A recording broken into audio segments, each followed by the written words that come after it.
La méchanceté humaine, les mauvaises copines, les fausses copines, regardez, regardez. Voilà monsieur qui est à genoux, qui demande sa copine en mariage et celle-ci accepte. Mais pendant qu'elle est en train d'embrasser son homme, la copine vole l'argent du monsieur et met dans le sac de la femme. Heureusement qu'il y a toujours quelqu'un dont un esprit bienveillant que Dieu envoie, qui revient prendre cet argent et le remet dans le sac de la mauvaise copine.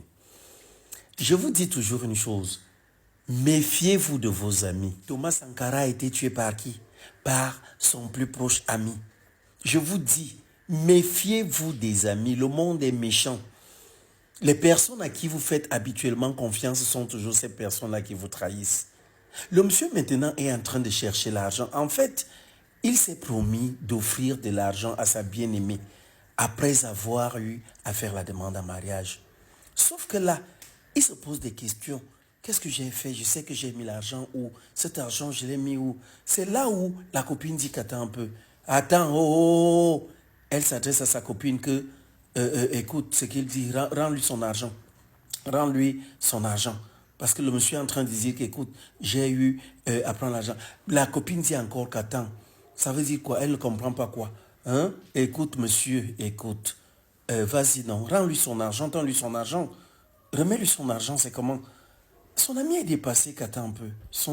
L'argent, quel argent? Quel argent? Hein? Et puis elle se dit que sa copine est en train de blaguer. Sauf que sa copine ne blague pas. Elle persiste en disant non, écoute, non, non, non, ne va pas à la maison. Elle dit au monsieur de ne pas y aller. Qu'écoute, j'ai vu comment tu prenais l'argent de sa poche. Hein, tu as sorti l'argent et tu as mis ça dans ton sac. Vas-y, comment? J'ai vu comment tu l'as fait. Qu'est-ce qui ne va pas? Tu as volé son argent et tu as mis dans ton sac. Qu'est-ce qui ne va pas? Pourquoi tu veux faire comme si... Elle dit, attends, tu es sérieuse là? Attends, tu es stupide ou quoi? Moi, à quel moment est-ce que j'ai eu à prendre l'argent? Attends, ne fais pas que je te foute la honte ici. Arrête ça. Tu as volé son argent et tu as mis dans ton sac. C'est là la copine dit, écoute chérie, voilà mon sac, si tu veux fouiller, tu fouilles, et tu fouilles franchement. Et tout. L'homme dit que non, tu vais fouiller ton sac comment? Moi, je ne te vois pas en train de prendre mon argent. Ah, rien du tout. Néanmoins, il dit ok, vas-y, montre-moi. Et tout. Ah, il n'y a rien dans le sac. Rien du tout. La mauvaise copine vient, commence à fouiller. Hein? Il n'y a rien, il n'y a rien. Et le monsieur dit non, je m'en vais prendre. Elle persiste, la mauvaise copine dit non, attends, fouille bien le sac. Moi j'ai vu l'argent là, comment elle a pris ça, comment elle a mis ça dans ce sac. L'argent là est supposé être dans son sac, c'est supposé être là. Le monsieur lui dit mais attends, pourquoi tu insistes tant? On a fouillé le sac, il n'y a rien. Comment tu insistes qu'il y a l'argent dans ce sac-là et tout? Hein? C'est là, la copine dit aussi qu'il n'y a pas de problème. On a fouillé mon sac, n'est-ce pas?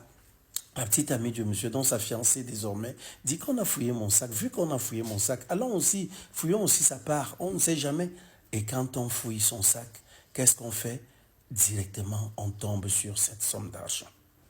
Voilà l'argent. Voilà. C'est elle la voleuse. C'est elle. Elle dit, attendez, vous avez pris ça. Attends, c'était dans mon sac. Hein? Ça a fait comment pour arriver là-bas? C'est supposé être dans son sac.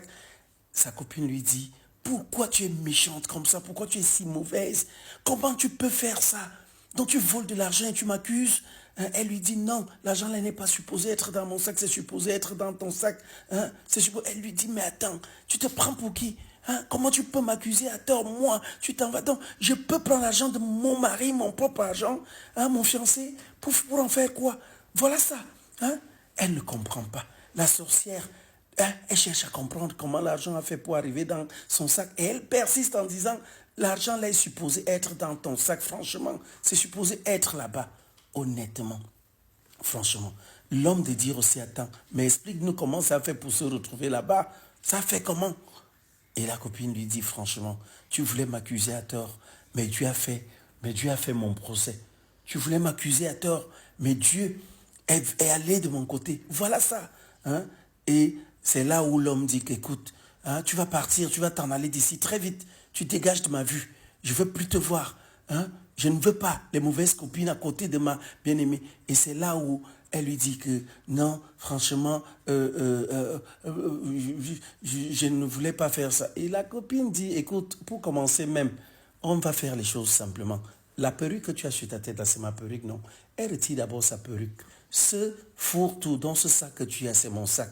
Les babouches que tu portes au pied, c'est moi-même qui te les avais données. Tu enlèves tout. Elle s'en va même jusqu'à vouloir arracher le bracelet. C'est son homme qui dit, non chérie, ça va, laisse-la avec tout ça. Hein? Laisse-la. Et il lui dit, écoute, hein, pourquoi tu as fait tout ça et tout? On croyait tu prétendais être la copine de ma femme, mais voilà ce que tu as fait. Elle dit oui, je l'ai fait et tout. Regarde-moi, je suis plus belle qu'elle 100 000 fois. Regarde mes formes, mais elle est toujours là. C'est elle qui a toujours les meilleures choses. Ça veut dire quoi? Et sa copine lui dit franchement, tu gagnerais à prier. Tu gagnerais même à demander pardon à Dieu. Et pour ce faire, dégage de ma vue. Ne reviens plus jamais, ne mets même plus les pieds chez moi. Dans tout ça, la sorcière vit chez sa copine. Et entre-temps, elle veut tuer sa copine. Entre-temps, parce que ça, c'est tuer. Donc, elle veut faire en sorte que sa copine perde sa relation, qu'on croit qu'elle est voleuse. Franchement, je vous dis, méfions-nous des gens qui partagent nos vies comme amis, comme copains. On ne sait jamais. Les histoires de c'est mon bestie, c'est ma bestie là, ce sont vos besties qui finissent toujours par détruire votre bonheur. Franchement, il est encore mieux de vivre seul dans ce monde. Honnêtement, ou alors faites de vos partenaires vos amis.